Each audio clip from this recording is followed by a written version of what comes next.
My name is Yojith Kaustabh and I am from IIT Sri City and I am studying second year CAC branch.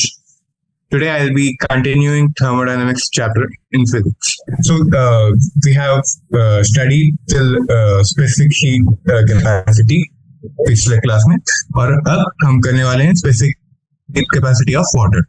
तो जैसे आपको पता होगा पहले जो यूनिट ऑफ हीट था जूल्स से पहले कैलोरीज था और इसको ऐसे डिफाइन किया गया था कि एक calorie is the amount of heat required to raise the temperature of 1 gram of water by 1 Celsius. मतलब इतना हीट जिससे 1 ग्राम वाटर का 1 सेल्सियस बढ़ जाए. पर जैसे हम और प्रिसाइज बनते गए और साइंस आगे बढ़ता गया, we have seen that ये वाटर की स्पेसिफिक हीट तो चेंज हो रही है, जैसे आप इस ग्राफ में देख सकते हो यहाँ पे. तो ये तो चेंज हो रही है. तो what we have done is we became more precise for defining calorie. तो क्या किया हमने बोला कि एक calorie is the amount of heat required to raise the temperature of 1 gram of water from 14.5 degree Celsius to 15.5 degree Celsius. इस temperature के range में 1 ग्राम की वाटर को ज्यादा करने के लिए जितना हीट लगता है उसे 1 कैलोरी की तरह डिफाइन किया गया है.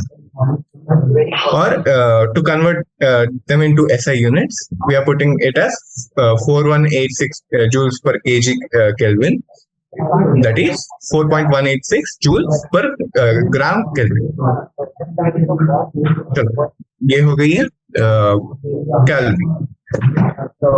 उसके बाद हम आते हैं for gases, for example, specific heat capacity at constant volume and specific heat constant capacity at constant pressure. तो ये होती है कि एक रिलेशन आ जाती है यहाँ पे. ये बहुत इंपॉर्टेंट रिलेशन हो गई, तो लिखते हैं P minus CV is equal to R, जहाँ CP है CP and CV are molar heat specific heat capacities of an ideal gas at constant pressure and volume respectively. तो CP हो गई है कांस्टेंट प्रेशर पे और CV हो गई है कांस्टेंट वॉल्यूम पे और R है यूनिवर्सल गैस कांस्टेंट. ठीक है, तो इसका प्रूफ हो गई है कि हमने फर्स्ट लॉ ले लिया. फर्स्ट लॉ लेके उसमें लगा दिया कि delta Q is absorbed at constant temperature, so delta we हो गई है 0. तो इससे क्या आती है हमें CV is equal to delta q by delta t आ गई. तो इसी को हमने थोड़ा और चेंज किया, डेल्टा क्यू को डेल्टा यू में कर दिया क्योंकि TV तो 0 हो गई है ना. तो ये टोटल बन गई है CV is equal to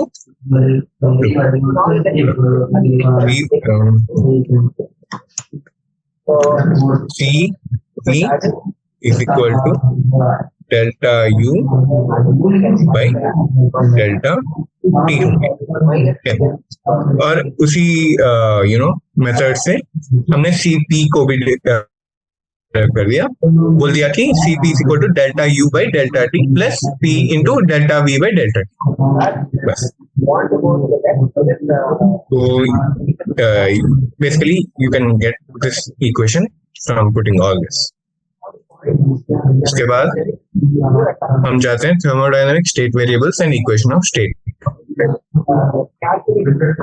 Every equilibrium state of a thermodynamic system is completely described by state variables. तो state variables क्या है? प्रेशर हो गई, वॉल्यूम हो गई, टेम्परेचर हो गई और मास हो गई. ठीक है, और this is an important point. A thermodynamic system is not always in equilibrium. For example, a gas allowed to expand freely in vacuum is not in equilibrium. क्योंकि प्रेशर तो नॉन यूनिफॉर्म होती है ना जब एक्सपेंशन हो रही है इतनी जल्दी से, तो वो इक्विलिब्रियम स्टेट में नहीं होती. Similarly, gases undergoing an explosive chemical reaction is not a equilibrium state क्योंकि टेम्परेचर और प्रेशर फिर से यूनिफॉर्म नहीं रहते, चेंज होते रहते हैं. Eventually, the gas attains a uniform temperature and pressure and comes to thermal and mechanical equilibrium with its surroundings. उसके बाद हो गई है ये वाली for a fixed amount of gas that is given mu, there are thus only two independent variables, say V, P, or T and V. This pressure volume curve for a fixed temperature is called isotherm. तो simple सी logic हो गई ना, यहाँ पे देखो, तो अगर temperature को आप चेंज नहीं कर रहे हो तो उसको बोलते हैं आइसोथर्म. थर्म मतलब टेम्परेचर हो गई, आइसो मतलब जो इक्विवेलेंट है, जो चेंज नहीं हो रही, ठीक है. और उसके बाद आते हैं the thermodynamic state variables are of two kinds, extensive and intensive. Extensive variables indicate the size of the system, and intensive variables such as pressure and temperature do not. जैसे समझ लो कि वॉल्यूम हो गई, वॉल्यूम हो गई, ठीक है. Volume एक इंटेंसिव वेरिएबल है, ठीक है.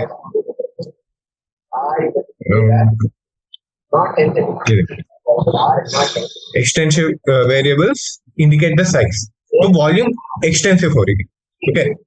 Volume is an extensive variable, क्योंकि जब मैं बोलूंगा कि ये देखो यहाँ पे 2 लीटर की पानी है या 5 लीटर की दूध इस बॉक्स में, वही इस बाउल में है, तो आपको पता चलता है कि हाँ ये इतनी साइज की हो सकती है या इतनी कैपेसिटी की हो सकती है. पर अगर मैं बोलूं कि उस बाउल का टेम्परेचर 25 डिग्री है सेल्सियस, तो आपको उसकी साइज या कुछ फिजिकल प्रॉपर्टीज के बारे में पता नहीं चलेगी. तो उसी कारण से pressure and temperature are intensive. और एक्सटेंसिव हो गई है something that describes the size of the system, जैसे वॉल्यूम. उसके बाद आती है think of the variables that remain unchanged for each part are intensive. ठीक है. The variables whose values get halved, जब आप एक सिस्टम लेके 2 इक्वल पार्ट्स में करोगे, the variables that are going to be affected are intensive. ठीक है. Quantities on both sides are extensive. As you can see in this equation, delta Q is a extensive variable, or delta U is also an extensive variable, or P is an intensive variable, and delta V is a extensive variable. Or as they have given over here, the product of an intensive variable like P and an extensive quantity like delta V is extensive. तो अगर एक intensive और extensive का ये हुआ कि आपको पता नहीं चल रही कि ये क्या होने वाली है, वो एक्सटेंसिव हो जाती है. उसके बाद आते हैं क्वासी स्टैटिक प्रोसेस पे. तो क्वासी स्टैटिक का मतलब ये हो गया कि समझो आपके पास एक सिस्टम है, ठीक है. एक आपके पास कुछ बॉक्स है, समझ लो, ठीक है. और आपने इस बॉक्स को पूरे वैक्यूम पे रख लिया, ठीक है. समझ लो कि एक बॉक्स है जिसको हमने स्पेस में भेज दी, ठीक है. स्पेस में तो वैक्यूम होती है, वहां पे कोई कुछ प्रेशर नहीं होती है, टेम्परेचर नहीं होती है, कुछ भी नहीं होती है ना. तो समझ लो वैसे.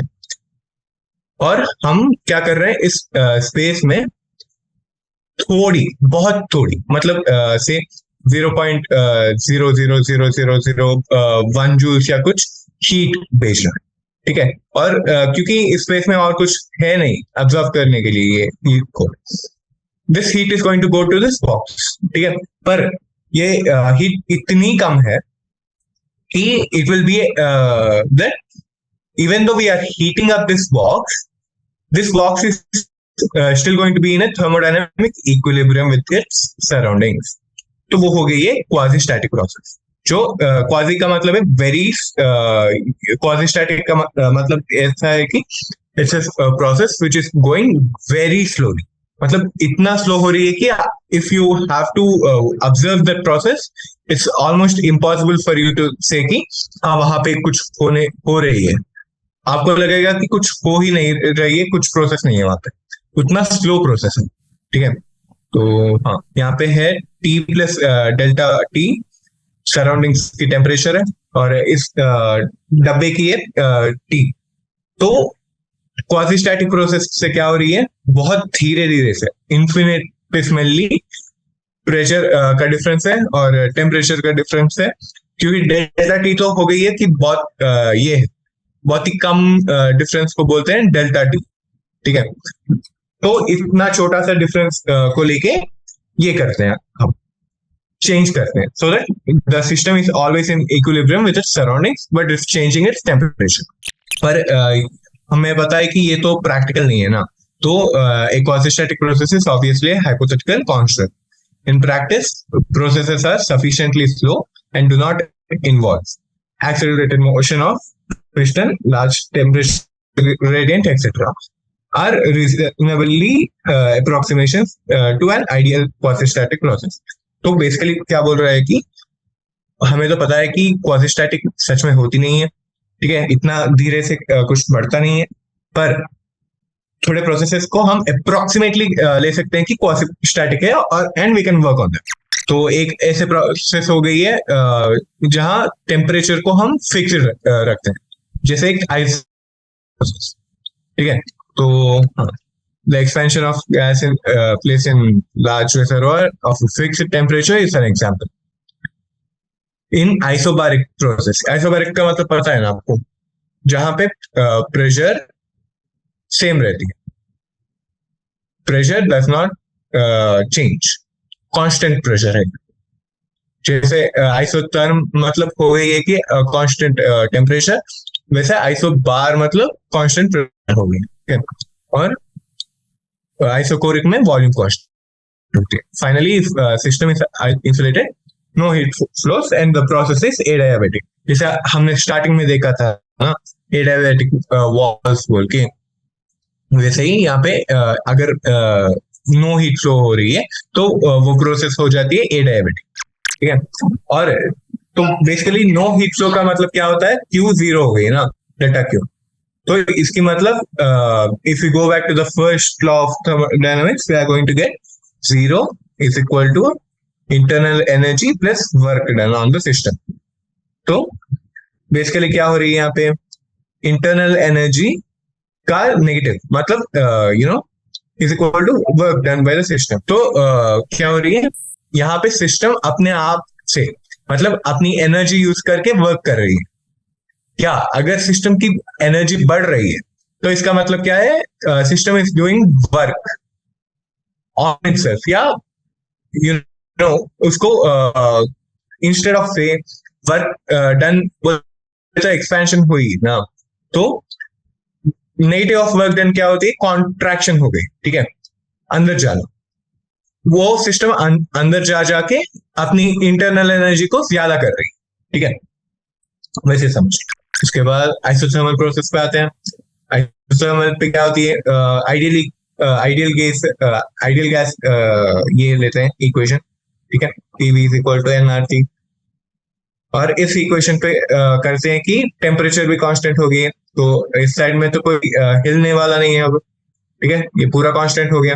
तो क्या हो गया, PV is equal to constant हो गई, ठीक है।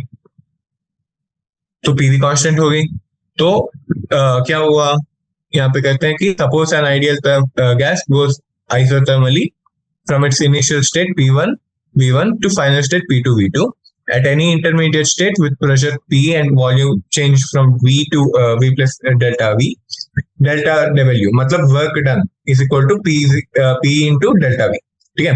ये आप इंटीग्रेशन करके भी ला सकते हो, और जब इंटीग्रेशन करोगे तो हमें आएगी कौन सी इक्वेशन, ये वाली 11.12 वाली इक्वेशन। तो mu RT ln of final volume by initial volume, ठीक है। This is the final equation we are getting for work done, क्योंकि we are expanding the gas over here, right? Delta W मतलब work done होगी ना। With the second step, we have to make use of PV is equal to mu RT and take out the constant from the integral, ठीक है। तो अगर ये हो गया कि V2 is greater than V1, मतलब फाइनली वॉल्यूम बढ़ गई है, तो इसका मतलब ये है कि वर्क डन पॉजिटिव हो गई है, ठीक है।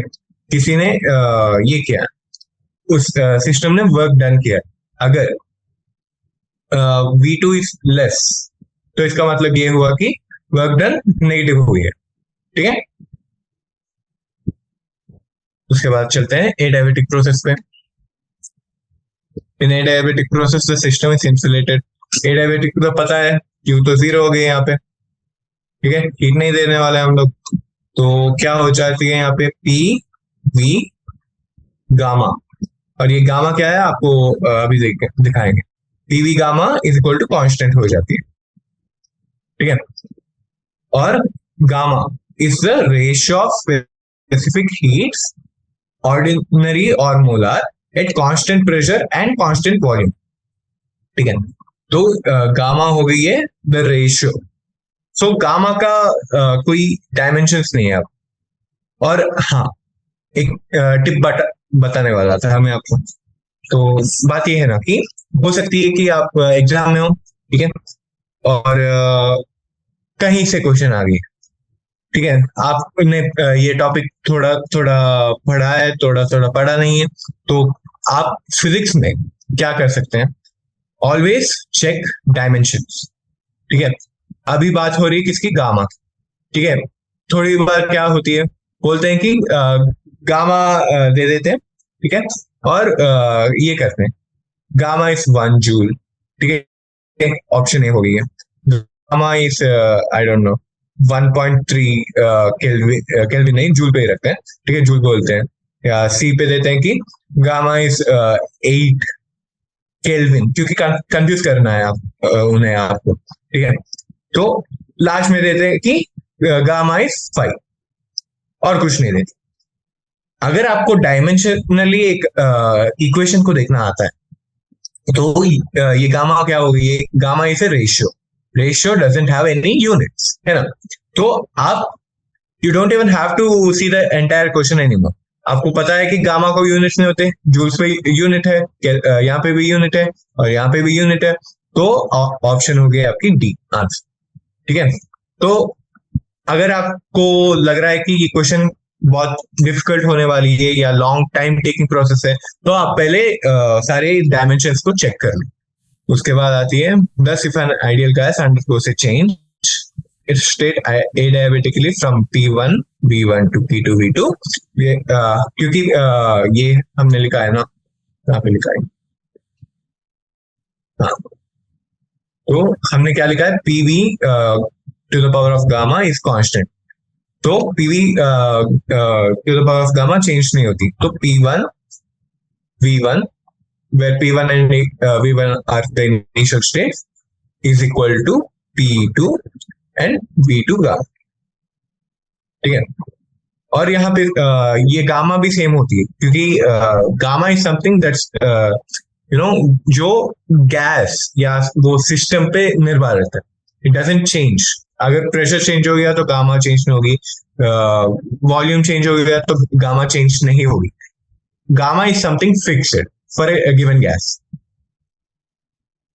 उसके बाद आते हैं ये कर्व्स। ये कर्व्स इंपॉर्टेंट है, इनको देख के आपको कैलकुलेट करना पड़ेगा कि ये देखो, ये आइसोथर्मल कर्व हो गई है। आइसोथर्मल में आपको पता है क्या प्रॉपर्टीज है उसकी। इसके बाद एडियाबेटिक हो गई है, मतलब आइसोथर्मल में तो पता ही है ना कि पीवी कांस्टेंट हो जाती है, ये फैक्ट यूज करना है आपको। और एडियाबेटिक में क्यू जीरो हो जाती है। ठीक है, ऐसे करके हम सॉल्यूशन निकालते हैं। जैसे यहाँ हो गई वर्क, ठीक है, वर्क कैलकुलेट कर रहे हैं, वर्क को इंटीग्रल ले लिया, V1 being the initial and V2 being the final volumes. ठीक है, उसको इज इक्वल टू करके constant into that integration of dV by V to the power of gamma. ठीक है, V to the power of gamma यहाँ पे क्यों आई, क्योंकि हमने लिया कि ये देखो dV by V to the power of gamma P dV लिया है ना, तो P को हमने कर लिया, सब्स्टिट्यूट कर लिया। कहां से, इस इक्वेशन से। PV is equal PV gamma is equal to constant से हमने सब्स्टिट्यूट कर लिया। ठीक है, उसके बाद ये सब कुछ नॉर्मली मैथ्स से डिराइव कर सकते हो आप भी, ये सब कुछ। उसके बाद चलते हैं आइसोकोरिक प्रोसेस में।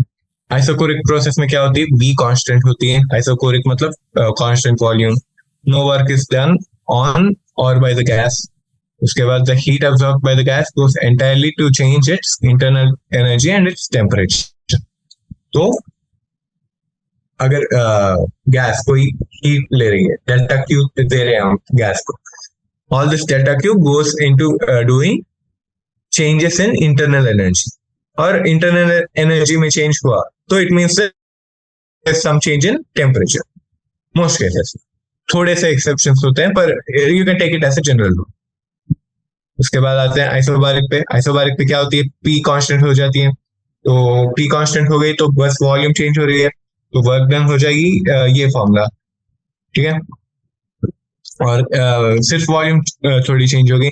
अगर ये देखो कि हमारे पास है कितने वेरिएबल्स, एन आर टी, ठीक है।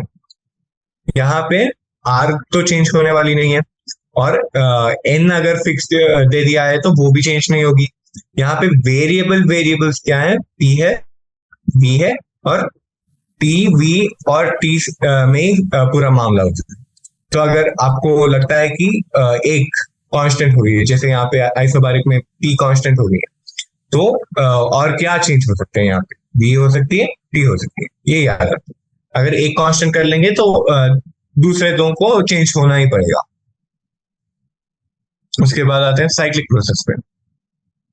साइक्लिक प्रोसेस इज समथिंग, जैसे यहाँ पे, यहीं पे एग्जाम्पल है ना, ये एक साइक्लिक प्रोसेस है। क्यों साइक्लिक प्रोसेस है, क्योंकि this is returning to its original state.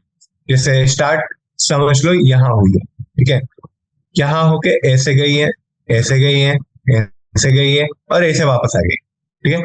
So in cyclic process the system returns to its initial state. और since internal energy is state variable, पूरे प्रोसेस के होने के बाद you will remain to be zero, ठीक है, वो याद रखें। इस पूरे प्रोसेस के बाद यू जीरो हो जाती है, यू में वही इंटरनल एनर्जी में चेंज नहीं दिखती है। उसके बाद हम आते हैं सेकेंड लॉ ऑफ थर्मोडायनामिक्स। अब सेकेंड लॉ ऑफ थर्मोडायनामिक्स क्या बोलती है, हाँ, तो सेकेंड लॉ ऑफ थर्मोडायनामिक्स ये करती है कि पहले मैं आपको कॉन्सेप्ट समझा दूंगा, उसके बाद स्टेटमेंट्स देख लेंगे। कॉन्सेप्ट तो सिंपल है कि अगर आपके पास कुछ ठंडी सी चीज है, जैसे ले लो कि आइसक्रीम है यहाँ पे, ठीक है, और आप इस आइसक्रीम को एक हीटर, एक स्टोव पे लगा रहे हो आप, ठीक है, स्टोव से ये आ रही है, फ्लेम आ रही है, और इस आइसक्रीम को उसके पास रखो, तो ये नहीं होगा कि आइसक्रीम से हीट जा रही है तवे पे, क्योंकि ice cream is at lower temperature, ठीक है, आइसक्रीम इज एट टेम्परेचर समझ लो 3 डिग्री सेल्सियस पे है, और तवा कितने पे है, 75 पे है। तो ये नहीं होगा कि आइसक्रीम और भी टेम्परेचर लूज करके 75 डिग्री को ज्यादा करेगी कि आइसक्रीम हो जाएगी लो और तवा हो जाएगी 76। नहीं, इसका उल्टा ही होगा। That is the second law of thermodynamics कि 75 degree Celsius is going to give its temperature to 3 degrees. The hotter object is going to provide to the colder object. तो केविन प्लैंक की स्टेटमेंट बोलती है कि no process is possible whose sole result is the absorption of heat from a reservoir and the complete conversion of the heat into work. और क्लॉशर statement ये है कि no process is possible whose sole result is the transfer of heat from a colder object to a hotter object. ये दोनों equivalent ही हैं। आप confuse मत हो जाना कि अच्छा एग्जाम में सेकंड लॉ पे क्वेश्चन आई है किसकी स्टेटमेंट यूज करो, नहीं, दोनों सेम स्टेटमेंट्स हैं। उसके बाद आते हैं रिवर्सिबल एंड इरिवर्सिबल प्रोसेसेस में, ठीक है। Imagine some processes, initial state I, final state F. During the process the system absorbs heat Q from the surroundings and performs work on it, ठीक है। तो अगर सब कुछ होने के बाद, ये तो छोटी सी डेफिनेशन हो गई, जब आप बचपन में थे 7th 8th क्लास में, ये तो सुना ही होगा आपने कि एक प्रोसेस है जिसको हम, फॉर एग्जाम्पल एक बॉल है, ठीक है, एक बॉल है, मैंने उसे ऊपर फेंका और वो ऊपर हवा में जाके नीचे फिर से मेरे हाथ में आ जाती है, तो ये हो गई है रिवर्सेबल प्रोसेस। इसमें इस बॉल को कोई नुकसान नहीं हुआ, पूरे एनवायरनमेंट में कोई नुकसान नहीं हुआ, मेरे हाथ को कोई नुकसान नहीं हुआ, तो this is a reversible process in which everything will return back to its original state. दूसरे एग्जांपल हो गई है कि आपके पास एक अच्छी सी माच है, ठीक है, एक ये है माचिस, पता है ना आपको, जलाते हैं, अगरबत्ती जलाते हैं वैसे, और हम इस माच को जला लेंगे, ठीक है। पहले तो ये मैच ऐसे थी, अच्छी थी, it was straight, it was आप जला सकते हैं उसे, और वो फटक से जल जाती है, ठीक है। पर जलाने के बाद क्या होती है, वो मुड़ जाती है, ऐसे बन जाती है, ठीक है, वो माच जल जाती है लिटरली। तो एक कंबशन रिएक्शन होती है और ये हो जाती है। अब मैं आपको बोलूं कि इसको फिर से इसमें बनाओ, फिर से एक अच्छे से माचिस में कन्वर्ट करो, तो आप बना सकते हैं? नहीं। तो ये हो गई है irreversible process. Irreversibility is a rule rather than exception in nature.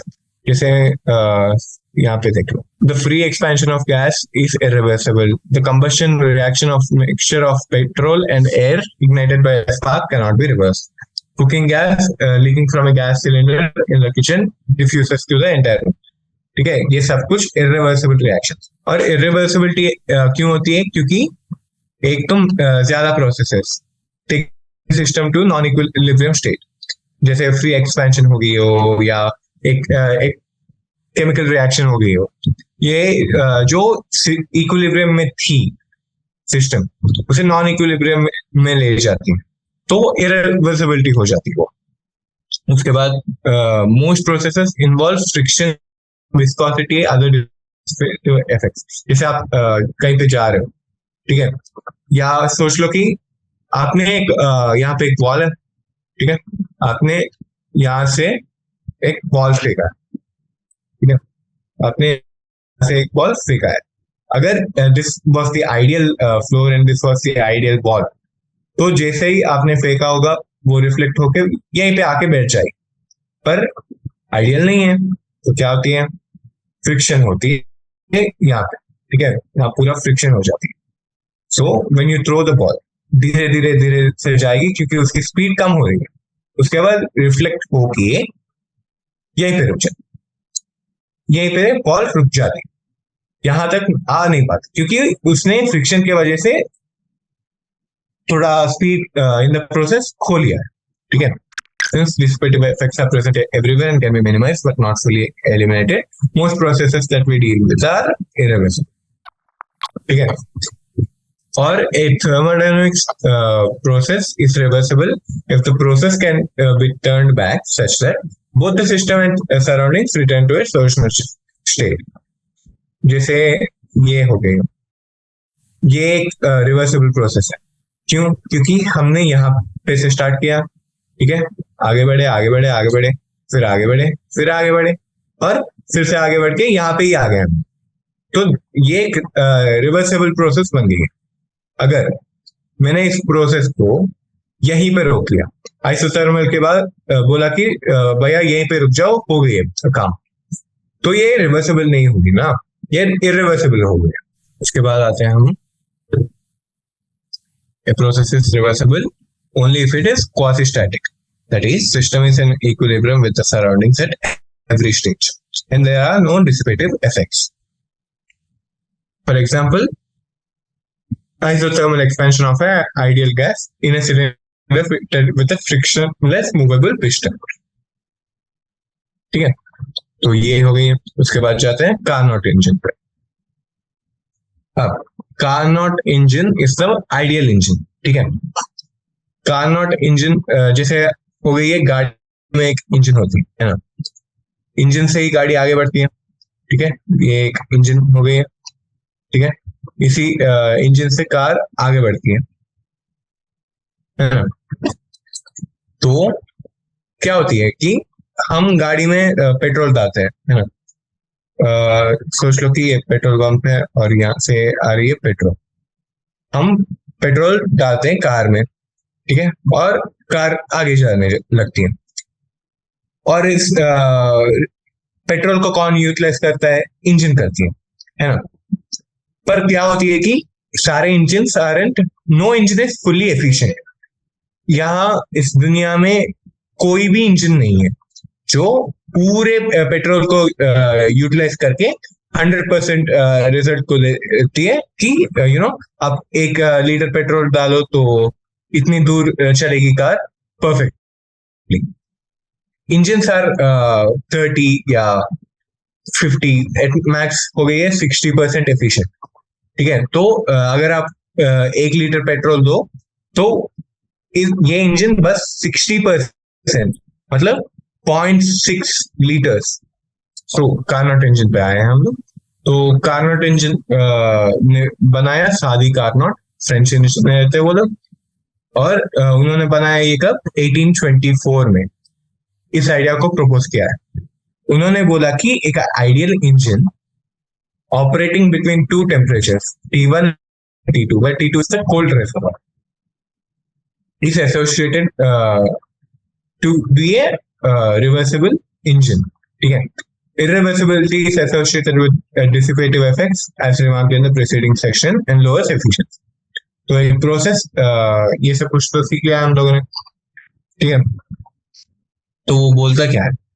Isothermal process at T1, इस ग्राफ को देख लेंगे पहले।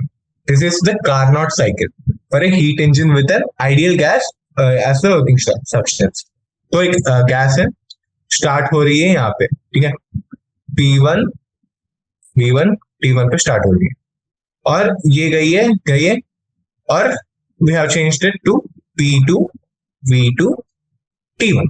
मतलब एक आइसोथर्मल रिएक्शन हुआ है क्योंकि टेम्परेचर का चेंज नहीं हुआ है यहाँ, ठीक है। और ये गई है P3 V3 T2 में। यहाँ पे सब कुछ ही चेंज हो गई है ना। तो इसका मतलब ये आइसोथर्मल नहीं है, ये हो सकती है एडियाबैटिक, ठीक है। एडियाबैटिक मतलब हमने उसे एनर्जी नहीं दिया पर चेंज चाहिए, तब होती है एडियाबैटिक, ठीक है। उसके बाद गई है P3 V3 T2, तो यहाँ पे फिर से आइसोथर्मल हुई है ना। उसके बाद फिर से T1 V1 T1 पे आई है, तो यहाँ पे फिर से एडियाबैटिक प्रोसेस हुई है। So this is the Carnot cycle, ठीक है। This is a reversible heat engine operating between 2 temperatures, ठीक है। तो आपको कार्नोट साइकिल पूछेंगे तो आपको बताना पड़ेगा कि पहले तो आइसोथर्मल होती है, ठीक है। आइसोथर्मल एक होती है, उसके बाद एडियाबैटिक एक होती है, उसके बाद आइसोथर्मल फिर से, उसके बाद एडियाबैटिक, ठीक है। This is the cycle. ये देखो आइसोथर्मल एक्सपेंशन हुई है यहाँ पे, ठीक है। आइसोथर्मल एक्सपेंशन, वर्क डन हो गई है μRT1 ln V2 by V1। उसके बाद हुई है एडियाबैटिक एक्सपेंशन, ठीक है। जैसे मैंने बोला पहले आइसोथर्मल, उसके बाद एडियाबैटिक, उसके बाद फिर से आइसोथर्मल कंप्रेशन हुई है। देखो यहाँ पे आइसोथर्मल एक्सपेंशन पहली स्टेप, उसके बाद एडियाबैटिक एक्सपेंशन, उसके बाद आइसोथर्मल कंप्रेशन, ठीक है। ये इक्वेशन तो आपको आ जाएगी क्योंकि हमने डिस्कस किया था ना ये ln V2 V1। यहाँ पे हमने किया था कि अगर एक एडियाबैटिक प्रोसेस है तो हम क्या करते हैं, μRT ln V2 by V1 करते हैं, ठीक है, वो वर्क डन। उसके बाद आएंगे कि isothermal compression of the gas from P3 V3 T2 to T4 V4 T2। यहाँ पे आइसोथर्मल कंप्रेशन हुई है, उसके बाद एडियाबैटिक कंप्रेशन हो जाती है। तो यहाँ पे क्या हुआ, आइसोथर्मल एक्सपेंशन हुआ है, एडियाबैटिक एक्सपेंशन हुआ है, और आइसोथर्मल कंप्रेशन और एडियाबैटिक कंप्रेशन। तो बेसिकली क्या हो रही है, सोच लो कि इंजन एक बॉल है समझ लो, ठीक है, ये एक बॉल है, और पहले हमने किया थर्मल एक्सपेंशन, उसके बाद हमने किया एडियाबैटिक एक्सपेंशन, उसके बाद अब ये बॉल अपने मैक्सिमम पे है, तो अब फिर से वापस लाना पड़ेगा इसे। तो हमने किया आइसोथर्मल कंप्रेशन, उसके बाद हमने किया एडियाबैटिक कंप्रेशन।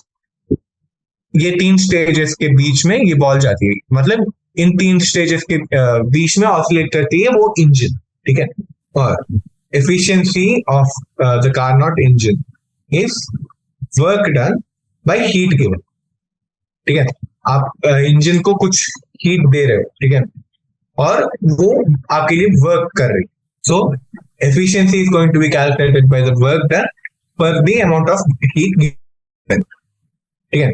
और वर्क डन को हम क्या लिख सकते हैं, work done is equal to Q1 minus Q2, ठीक है, where Q1 is the amount of heat you are giving, आप उसे Q1 दे रहे हो और वापस आ रही है Q2, मतलब गाड़ी में होती है ना कि ये देखो ये कार हो गई है, ठीक है, यहाँ पे डोर्स दे देंगे हम, बहुत ही विचित्र डोर्स हैं पर हाँ अभी के लिए डोर्स हैं, ठीक है। और इस कार को ये है एग्जॉस्ट पाइप जिससे धुआं निकल रही है, ठीक है, ये धुआं हो गई है Q2, it is the amount of heat that is being released by the system onto the surrounding. Q1 हो गई है the amount of heat that is being given to the system from the surroundings, ठीक है। तो work done is equal to Q1 minus Q2। उसके बाद इसी equation को हम डिफरेंट फॉर्म्स में लिख सकते हैं कि 1 minus T2 by T1 into ln of V3 by V4, ये सब कुछ ये हो जाती है। जो इक्वेशंस अभी हमने डिस्कस किए हैं उनको सब्स्टिट्यूट करके ला सकते हैं हम, ठीक है। जैसे हो गई हो ये देखो, फाइनली कार्नोट इंजन में ये एक छोटी सी इक्वेशन है जो आपको शायद ये क्या होगा कि हाँ छोटी इक्वेशन है भूल जाओ या उतनी याद रखने की बात नहीं है, पर इस पे ना क्वेश्चन पूछ सकते हैं वो लोग कि एक कार्नोट इंजन है, ठीक है, और ये है वॉल्यूम्स, दो या 3 वॉल्यूम दे देंगे और पूछेंगे कि व्हाट इज द 4th या फाइनल वॉल्यूम, ठीक है। और आपको इधर ये इक्वेशन डिराइव करना पड़ेगा या आप इसे याद रख सकते हैं। और वैसे ही एफिशिएंसी का दूसरी इक्वेशन है 1 minus final temperature by initial temperature, ये इसी इक्वेशन से आती है 1 minus Q2 by Q1, okay. तो हाँ वैसे बेसिकली ये है कार्नोट इंजन की कॉन्सेप्ट, ठीक है। तो हाँ ब्रीफ तो हो गई हमारी, चलो एक्सरसाइज पे चलते हैं। A geyser heats water flowing at rate 3 liter per minute, ठीक है, पर मिनट दिया है। Always make sure you are aware हो कि कौन से डायमेंशंस पे दे रहे हैं वो लोग। From 27 degree Celsius to 77 degree Celsius पे बेच रहे हैं ये लोग। गीजर वाटर को 27 to 77 पे ले जा रही है। So if the geyser operates on a gas burner, what is the rate of consumption of fuel if its heat of combustion is 4 into 10 to the power of 4 joules per gram, ठीक है। तो 3 litre है पर minute और temperature हुई है T1 is equal to 27 degree Celsius. इसको kelvin में कन्वर्ट कर लेंगे तो ये हो जाएगी कितनी 300 केल्विन, बिकॉज 0 डिग्री है 273 केल्विन है ना। और T2 हो गई है कितनी 77 degree Celsius which is 350 kelvin, okay. If the geyser operates, what is the rate of consumption if the heat is Q is equal to Q नहीं है ये Q by M है क्योंकि जूल पर ग्राम है, ठीक है, is equal to 4 into 10 to the power of 4 joules per gram. तो अब इन्होंने हमें क्या पूछा है, रेट ऑफ कंजम्पशन पूछा है। ठीक है, बोला है कि 3 लीटर पर वॉल्यूम पे जा रही है। ठीक है, और इनिशियल और फाइनल टेम्परेचर्स दे दिए गए। सो नाउ अब हो गई है कि इनिशियल टेम्परेचर इज एट 27, जिसको हमने ले लिया। सो 300 केल्विन पे है, और यह है 350 पे। तो इसकी डिफरेंस क्या हो गई है, 50 केल्विन हो गई, 50 केल्विन या 50 डिग्री सेल्सियस हो गई है। ठीक है, तो heat of combustion is 4 × 10⁴ joules per gram, और स्पेसिफिक हीट ऑफ वाटर हो जाती है कि 4.2 joules per gram kelvin. Kelvin हो या सेल्सियस हो, इसमें डिफरेंस नहीं होती है। ठीक है, now mass of flowing water m is equal to 3 liters per minute। इसको हम लिख सकते हैं कि मास चाहिए ना, तो 3000 ग्राम पर मिनट, क्योंकि 1 litre is equal to 1000 grams water के। ठीक है, density of water is 1, right. तो ये हो जाती है। उसके बाद मास हो गई है टोटल हीट यूज, तो Q is equal to m into specific heat हो गई है 4.2। ठीक है, इंटू डिफरेंस ऑफ टेम्परेचर। तो हमें आती है क्या, Q is equal to 4.2 into 3000 into 50, which is equal to 6.3 into 10⁵ joule per minute. So इसकी रेट ऑफ कंजम्पशन पूछ रहे हैं ना, तो हम क्या बोलते हैं, 6.3 into 10⁵ जूल पर मिनट को डिवाइड करते हैं इससे 4 into 10⁴ जूल पर ग्राम, क्योंकि उन्होंने मास रेट पूछा है। मास रेट मतलब ये हो गई ग्राम पर मिनट हो गए है ना।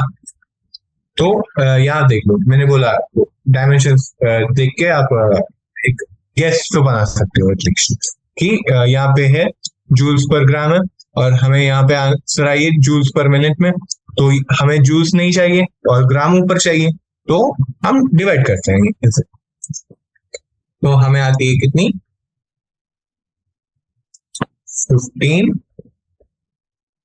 15.75 ग्राम पर मिनट पे आती है। ये हो गई है हमारी पहली question. Now, what is the amount of heat that must be supplied to 2 into 10⁻⁻² kilograms of nitrogen at room temperature to raise its temperature by 45 degrees Celsius, और दिया गया है कि प्रेशर कांस्टेंट है। ठीक है, pressure is constant. Molecular mass of nitrogen, N2 dinitrogen, is 28, or R is equal to 8.3 joule per mole Kelvin. Okay. This is what is being given. 8.3 R तो पता ही है कि यूनिवर्सल गैस कांस्टेंट है ना। तो वॉट तो पहले हम क्या करते हैं इसके लिए,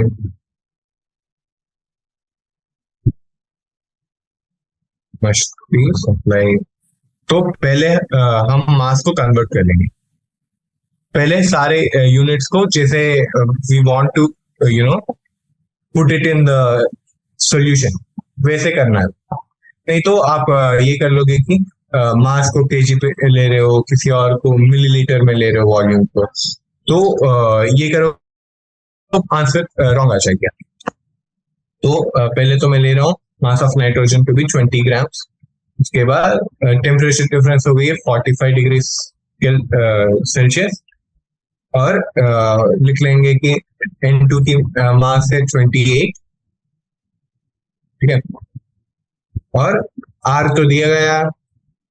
अब आते हैं नंबर ऑफ मोल्स।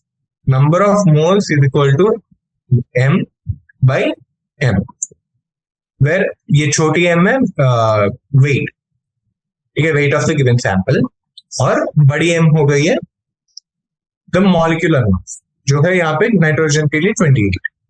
तो यहाँ पे n होती है 2 into 10 to the power of -2 into 10 to the power of 3 by 28, okay, is equal to 0.714। तो ये हो गई है number of mole n।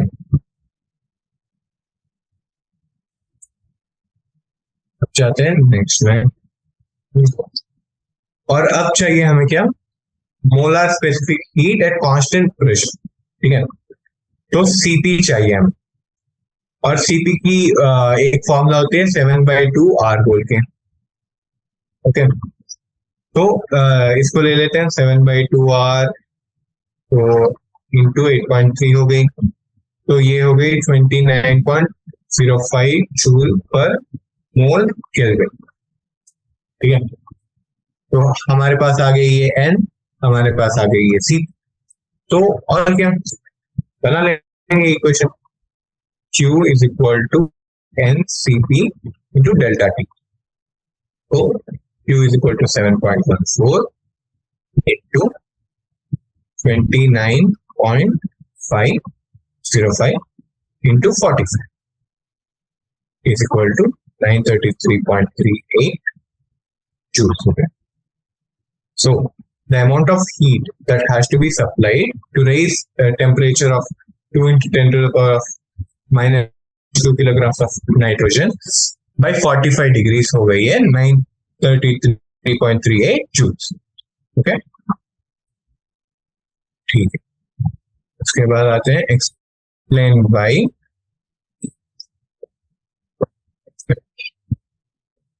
explain by two bodies at different temperatures T1 and T2, if brought in thermal contact, do not necessarily settle to the mean temperature T1 plus T2 by 2, ठीक है, वो है पहली question. उसके बाद the coolant in a chemical or a nuclear plant, that is the liquid used to prevent the different parts from getting too hot, should have specific heat, high specific heat, और air pressure in a car tire increases during driving, मतलब जब drive कर रहे हो air pressure बढ़ती है, क्यों बढ़ती है वो पूछ रहे हैं। उसके बाद climate of a harbour town is more temperate than the town in deserted same language, ठीक है। तो पहली क्वेश्चन पे आते हैं पहले। सो जब दो बॉडी T1 और T2 थर्मल कांटेक्ट में आते हैं, क्या होती है, हमें पता है सेकेंड लॉ ऑफ थर्मोडायनामिक्स से कि हायर टेम्परेचर से लोअर टेम्परेचर को ये जाती है, हीट जाती है ना, और थर्मल इक्विलिब्रियम अचीव हो जाती है। This is why that equilibrium is equal to mean temperature only when the thermal capacities जो है वो इक्वल हो। थर्मल कैपेसिटी मतलब एस की तरह समझ लो कि कितना चेंज होना चाहती है।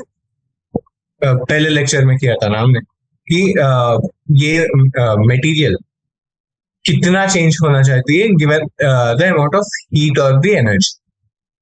अगर ये दोनों सेम है कि दो एल्यूमिनियम रॉड्स को रख दिया मैंने, एक 2 डिग्री सेल्सियस पे है और एक 100 डिग्री सेल्सियस पे है, इन दोनों को मैंने कनेक्ट कर लिया, तो ये अपने मीन टेम्परेचर जो हो गई है 102/2 विच इज 51, दोनों 51 डिग्री पे आ जाते हैं। पर अगर मैंने यही एक एल्यूमिनियम वाली लिया और एक स्टील वाली लिया, स्टील तो ज्यादा टेम्परेचर बढ़ जाती है और एल्यूमिनियम उतनी नहीं बढ़ती है, ठीक है। तो क्या होती है, aluminium will remain at a higher temperature than steel at the equilibrium stage.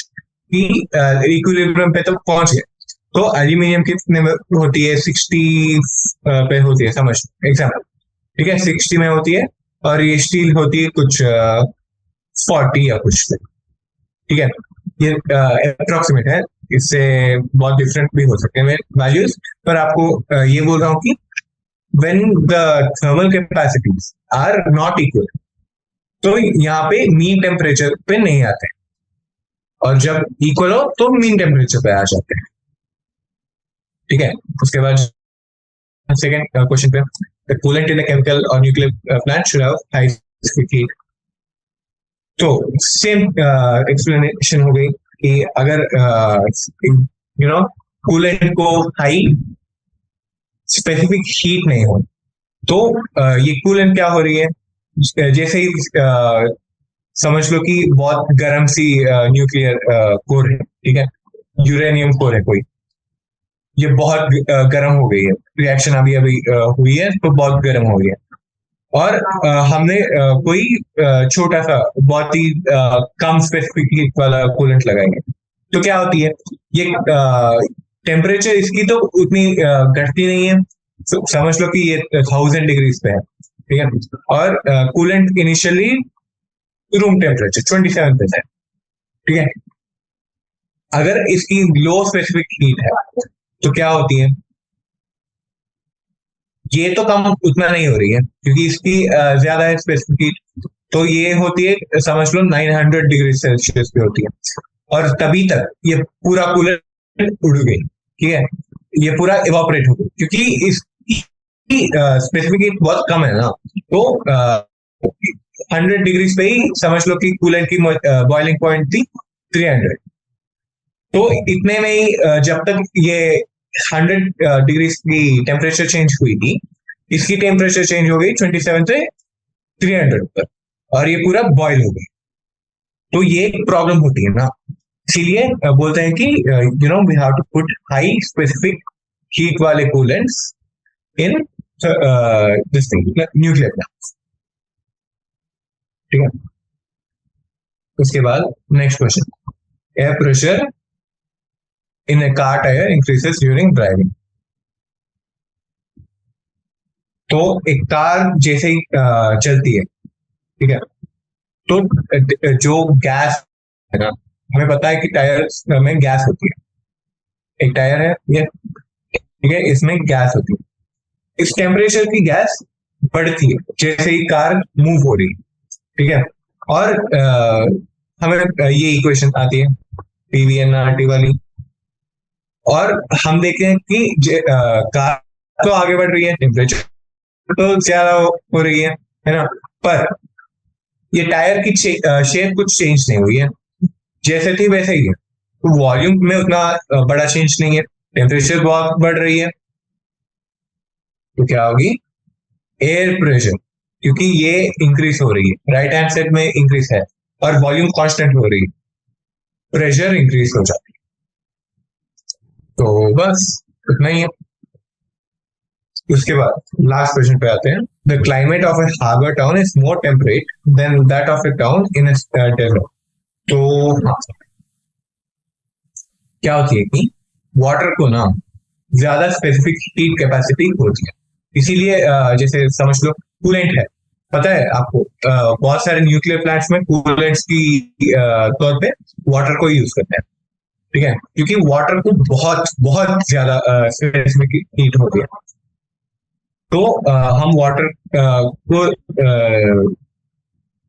It has a very high specific heat capacity, due to this temperature उतना चेंज नहीं होता वाटर की, आप ज्यादा हीट दो उतना टेम्परेचर नहीं चेंज होता, ठीक है। तो एक हार्बर टाउन मतलब जो कोस्टल रीजन हो गई है, ठीक है, जैसे गुजरात के कोस्ट हो या तमिलनाडु की कोस्ट हो, ये सारे कोस्टल टर्म्स हो गए है ना, वहां पे मॉडरेट होती है टेम्परेचर, क्योंकि वाटर की टेम्परेचर उतनी ज्यादा चेंज नहीं देती है। पर सैंड, रेत जो डेजर्ट में होती है ना, रेत की बहुत कम होती है स्पेसिफिक हीट कैपेसिटी, ठीक है। तो आप थोड़ा सा भी ये कर लो कि थोड़े हीट वेव हो गई है, तो इस थोड़े से हीट वेव से भी डेजर्ट में बहुत ज्यादा चेंज हो जाती है, ठीक है, और सैंड की टेम्परेचर बढ़ जाती है। इस वजह से डेजर्ट में क्लाइमेट बहुत ही ये होती है, एक्सट्रीम होती है, whereas the climate of a harbor town is more temperate, ठीक है। इसके बाद नेक्स्ट आते हैं cylinder with movable. A cylinder with movable piston contains 3 moles of hydrogen at standard temperature and pressure. The walls of the cylinder are made of heat insulator, and the piston is insulated by having a pile of sand on it. At what factor does the pressure of the gas increase if the gas is compressed to half of the original volume? Okay, so इसको चलते हैं। तो क्या बोल रहे हैं कि एक सिलेंडर है,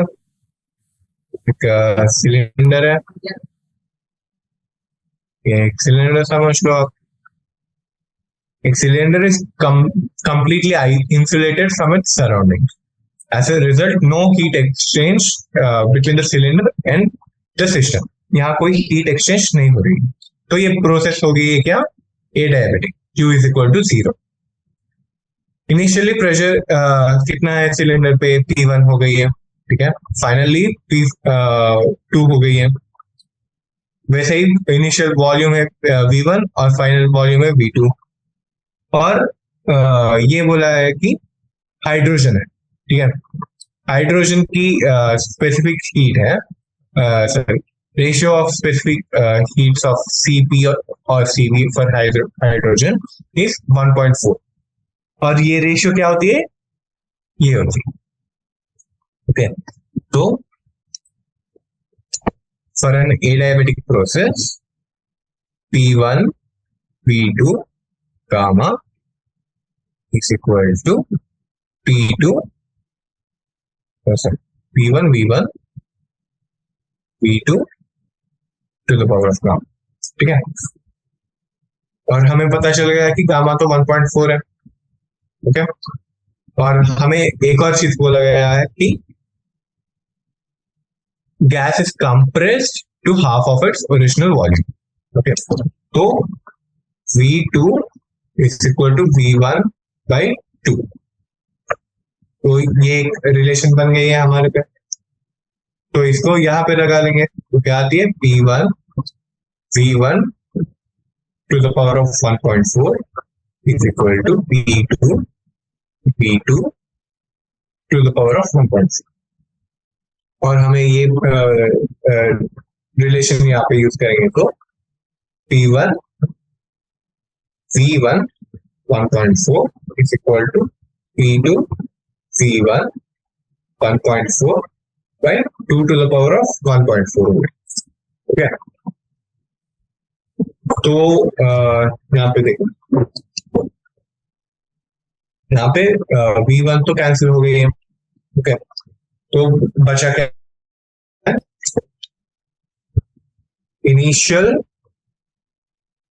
को नीचे रख लेंगे, ठीक है। Final pressure by initial pressure is equal to क्या आएगा,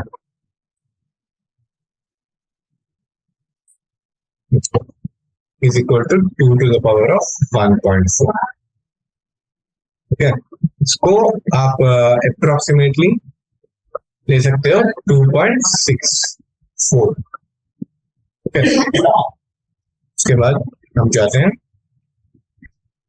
अगले क्वेश्चन पे।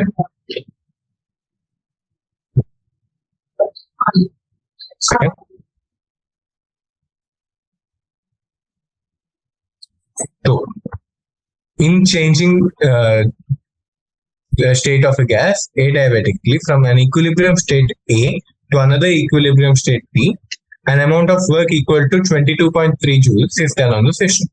If the gas is taken from state A to B via a process in which the net heat absorbed by the system is 9.3 calories, और यहाँ पे दिया गया है कि एक कैलोरी 4.19 joules होती है. So how much is the net work done by the system in the later phase? ठीक है, तो क्या दिया गया है? There's a system which is going from A to B state, और कैसे जा रही है? It is going in an adiabatic manner. ठीक है, adiabatic मतलब क्या हो गई है? U is equal to 0. ठीक है, this is how you should be seeing the question. आपको क्वेश्चन दिया गया है, आपको पहले लिख लेनी चाहिए कि क्या हो रही है. ठीक है, आपको क्या इंफॉर्मेशन पता है. जैसे दिया गया है कि ए डायबिटिक, उसके बाद आपको आपका खुद का इंट्यूशन यूज करना पड़ेगा और आपको बोलना पड़ेगा कि हाँ ये प्रोसेस ए डायबिटिक है. ए डायबिटिक का मतलब क्या हो गया? क्यू 0 हो गई है. ठीक है, वैसे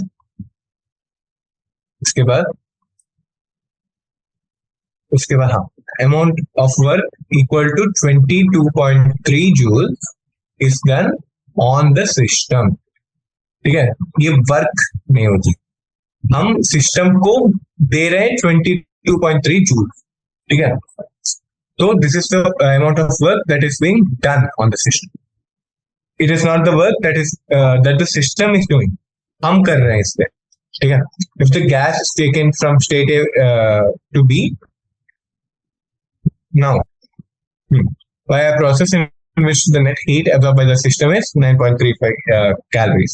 तो बोल रहे हैं कि net heat absorbed by the gas. पहले तो क्या हुआ? A to B को गए थे और वर्क डन हुआ 22.3 joules. उसके बाद क्या हो रही है? एडायबिटिक का प्रोसेस थी ना ये. सेकेंड प्रोसेस हो रही है जो 9.35 कैलोरी ऑफ हीट अब्जॉर्ब करके ए टू बी जा रही है. ओके, और इसमें पूछ रहे हैं कि इसमें वर्क डन कितना हुआ. अब हम जाते हैं, करते हैं कि पहला तो ए डायबिटिक है, तो पहला तो डेल्टा डब्ल्यू बन गई है -22.3 joules. ओके, उसके बाद डेल्टा क्यू हो गया delta U plus delta W. उसके बाद पुटिंग समझ लो कि ये पहली इक्वेशन है, ये दूसरी इक्वेशन है. Putting first equation into second equation हमें क्या आती है? 0 is equal to delta U minus 22.3 joules, क्योंकि डेल्टा डब्ल्यू तो नेगेटिव है ना, तो इससे क्या आती है? डेल्टा यू इज equal to 22.3 joules. In the latter process initial और फाइनल स्टेट तो सेम है ना. ठीक है, जो सेकंड केस में बोला है उन लोगों ने, उसमें इनिशियल और फाइनल स्टेट सेम है. तो सिंस हमें पता है कि डेल्टा यू स्टेट वेरिएबल है. ठीक है, ये एक स्टेट वेरिएबल है. इट डजंट डिपेंड कि आप ए से बी जा रहे हो या बी से ए जा रहे हो या ए से कुछ और प्रोसेस करके सी करके डी करके ई करके फिर से बी पे आ रहे हो. It doesn't matter. Delta you is fixed for A, delta you is fixed for B. आप कुछ भी कर लो, डेल्टा यू और डेल्टा या यहाँ पे जो ए पे होगी वो ए के लिए फिक्स होगी और जो बी पे होगी वो बी के लिए फिक्स होगी. ठीक है, तो दूसरे प्रोसेस में क्या हो रही है? डेल्टा यू तो सेम रहेगी. हाँ, तो डेल्टा यू इज 22.3 joules और दूसरे प्रोसेस में दिया गया है कि 9.35 कैलोरीज अब्सॉर्ब किया है. सो इसको हम जूल्स में लिख लेंगे, इंटू 4.2 करना है. ठीक है, तो विल बी गेटिंग 39.3 joules. अब हुई है कि delta W is equal to delta Q minus delta U. So substitute कर लेंगे वैल्यूज यहाँ पे, delta W equal to 39.3 minus 22.3 which is 17 joules. तो इस दूसरे केस में टोटल नेटवर्क जो सिस्टम ने किया है दूसरे case is equal to 17 joule. Next question है कि there are two cylinders A and B of equal capacity which are connected to each other via a stopcock. A contains a gas at standard temperature and pressure and B is completely evacuated. The entire system is thermally insulated. The stopcock is suddenly open. Answer the following. So, पहली question है कि what is the final pressure of the gas in A and B? What is the change in internal energy of the gas? And what is the change in the temperature of the gas? और last question है कि do the intermediate states of the system, वही मतलब final equilibrium में होने से पहले will they depend on PVT surface? ठीक है, तो चलो कर लेंगे ये भी. तो पहले क्या बोला है, सिलेंडर ए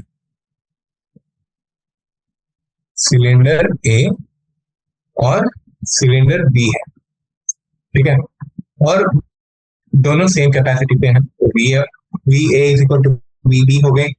ओके, और क्या बोलते हैं कि ये दोनों ना समझ लो कि ये एक सिलेंडर हो गई और ये एक कनेक्शन है, ठीक है, यहाँ पे एक स्टॉप को था जिससे कनेक्टेड थे ये दोनों सिलेंडर, ये ए हो गई ये बी हो गई और ये स्टॉप कॉक को निकाला गया है. तो अब क्या होती है, since volume is inversely proportional to pressure, जब ये स्टॉप कॉक ओपन होती है volume gets doubled for the gas and pressure gets half.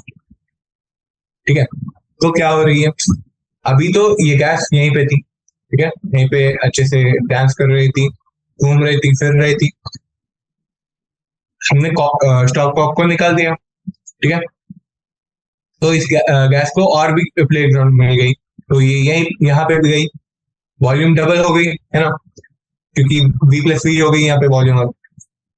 और सिंस हमें ये इक्वेशन थी ना PV is equal to NRT, इसको हम लिख सकते हैं कि P is equal to NRT by V ना, है ना.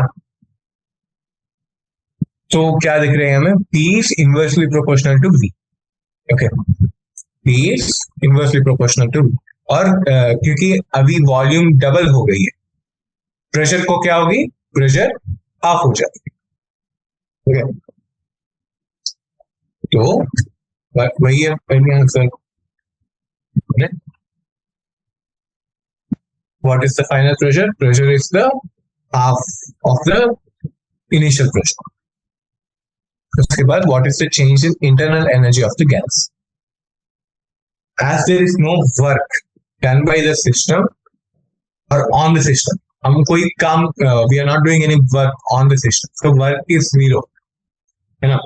Also there is no heat interaction, यहाँ पे हम Q भी प्रोवाइड नहीं कर रहे हैं, तो Q भी जीरो है, तो delta U is also zero, मतलब internal energy is not changing. बस. Okay. उसके बाद आते हैं what is the change in the temperature of the gas. फिर से वही W जीरो है, U जीरो है, डेल्टा U जीरो है, तो यहाँ कुछ चेंज नहीं हो रही है, टेम्परेचर चेंज नहीं होगी, temperature change is equal to zero. Okay. उसके बाद intermediate states of the system change.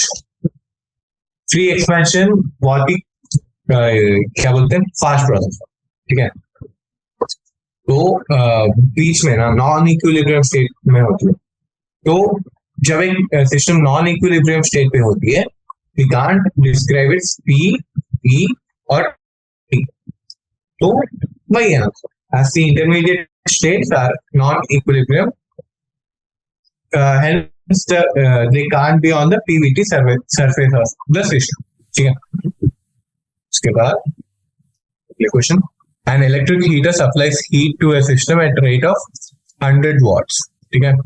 एक इलेक्ट्रिक हीटर है, 100 watts पे दे रही है heat. The system performs work at a rate of 75 joules per second. At what rate is the internal energy increasing? Okay. तो इसमें simple सी ये है, 75 joules per second को लिख सकते हैं 75 वॉट्स पे, और 100 वॉट्स है डेल्टा क्यू. ठीक है.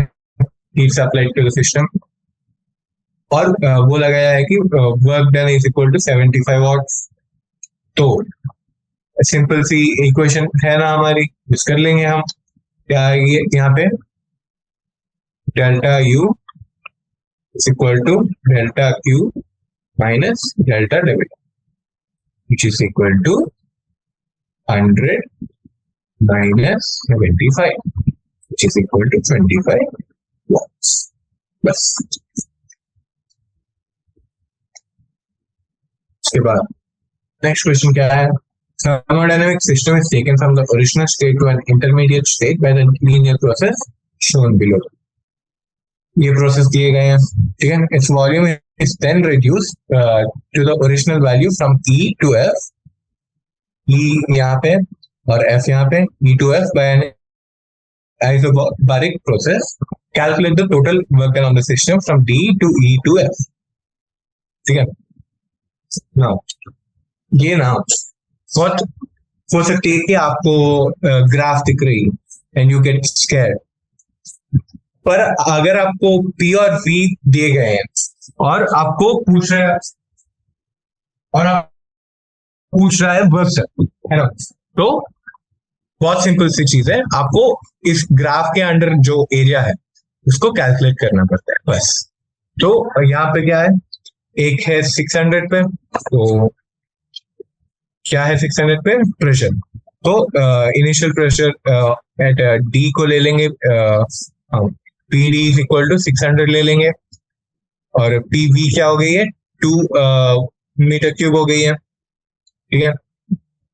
और ये प्रेशर भी न्यूटन पर मीटर क्यूब पे है, और PE है कितने प्रेशर पे है, 300 न्यूटन पर मीटर क्यूब पे है.